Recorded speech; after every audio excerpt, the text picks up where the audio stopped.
İnsan gərək ölümdən qabaq özünü təmizləsin. Allaha and olsun, ölüm zarafat olunacaq bir mövzu deyil. Ölüm yüngül sayılacaq bir mövzu deyil.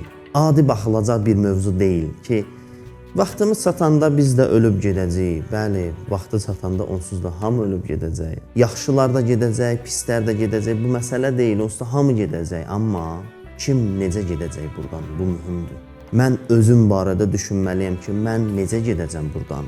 Tövbəmiz xalis olmasa, tövbəmiz naqis olsa, bəzi günahlar ilişib qalsa, ölüm anında çox pis narahat edəcək bizi. Vallah bu da adi baxılası deyil ki, yaxşı olar. Allah ərhəmər rahimin deyən o günahlar ölüm anında insana çox əziyyət verir. İlişdi qaldı nəsə bir dənə haqqın nas, ölüm anında çox pis insana əziyyət verir.